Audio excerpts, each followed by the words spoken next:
Assalamualaikum warahmatullahi wabarakatuh. Di sini saya akan menyampaikan hasil diskusi dari kelompok 6 tentang kompensasi.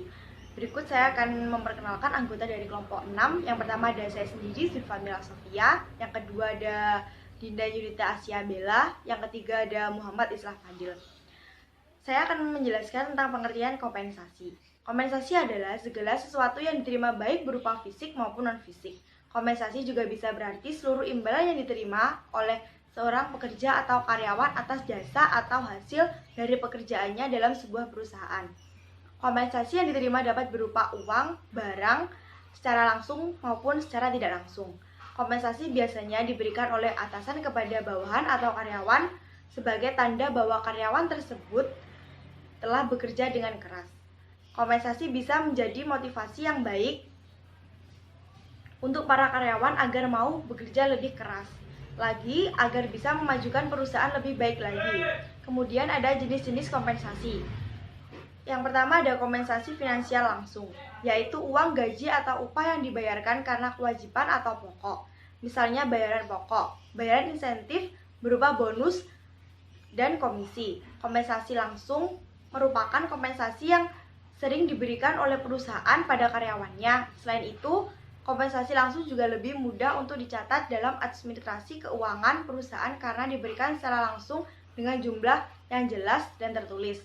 Kemudian yang kedua ada kompensasi finansial tak langsung, yaitu kompensasi dalam bentuk bayaran di luar kewajiban. Perusahaan berhak memberikan atau tidak memberikan kompensasi tambahan ini bagi karyawan kecuali jika memang seperti cuti kehamilan. Kemudian yang ketiga ada kompensasi non-finansial, yaitu kompensasi yang diberikan hanya jika anggota mampu menyelesaikan pekerjaan tantangan dan bisa mencapai target perusahaan dengan cara inovatif. Kompensasi non-finansial diberikan kepada karyawan tidak dalam bentuk uang, melainkan dalam bentuk positif yang bisa bermanfaat untuk karyawan. Contohnya, yaitu memberikan pelatihan public speaking. Pelatihan tersebut tidak berbentuk uang, tetapi dapat bermanfaat bagi karyawan. Saya, Dinda Yudita Asia Bella, akan melanjutkan slide berikutnya, yaitu dampak positif pemberian kompensasi.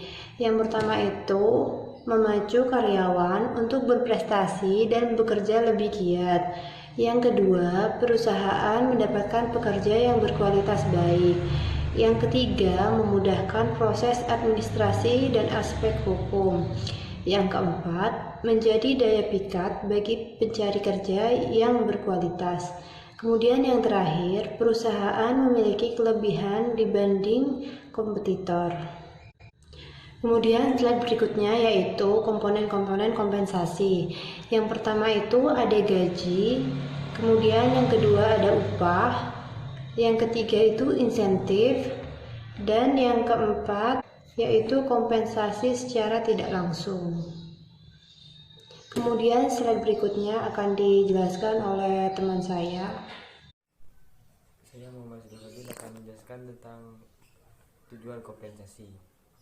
Tujuan kompensasi yaitu 1. Mempertahankan karyawan berprestasi, 2.